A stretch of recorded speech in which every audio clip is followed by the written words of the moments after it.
Chapter 12, The Technology Challenge. I grew up in the analog age. It was right after the Stone Age and just before the Clone Age, which means I lived on Earth before the internet. This explains the odd nostalgia I carry for life before smartphones and social media. Like most people my age, despite my memories, I slowly adapted to technology and developed an unhealthy attachment to many modern technological conveniences. I thus decided to create a challenge to overcome my addiction. Thanks to job obligations, my plan was to go 3 days without smartphones, computers, tablets, music, television, and movies. My only caveat was exercise. I didn't see any point in banning gym equipment. After all, this challenge was about what I call diversion technology, not machines. Most people don't lose hours of their day staring at light bulbs or watching a laundry machine. We get sucked into our technology for communication and news. I thus also allowed the use of public transportation, automobiles, stoves, ovens, microwaves, and alarm clocks. Hour 1 was intense, but not the way I expected. I relaxed a lot. I forgot to worry. I stopped obsessing over time, work, and what was happening in the real world. Hours later, I realized I'd forgotten to eat dinner because I was so interested in my immediate surroundings that I failed to notice it was dinner time.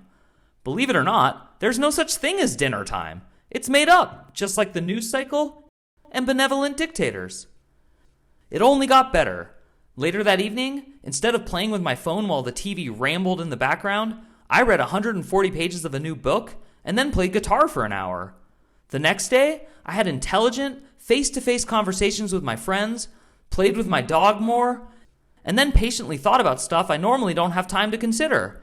Like, why is October the 10th month when octo is Latin for 8? Instead of looking for notifications on my phone, I reflected on life, which led to philosophical contemplation and self-awareness. I reconnected with my nearly forgotten inner child, who had been exiled from my reality thanks to diversion technology. My favorite moment from this challenge was when I missed my metro stop because I was so absorbed in my thoughts. I'm normally very anxious on my commute, but this challenge transformed me into a calm and relaxed person who patiently waits on trains while gazing at stressed people hurrying along their way. I've always loved diversions from reality. My first love was radio, then television, and at 26, I bought my first smartphone, which might as well have been my first crack pipe because nothing on earth is better at distracting me from my hobbies than my smartphone. Because this challenge only lasted 3 days, I came out of it still addicted to technology, but I did gain some shifts in perspective. My main takeaway is that nothing is actually as time sensitive as we think it is.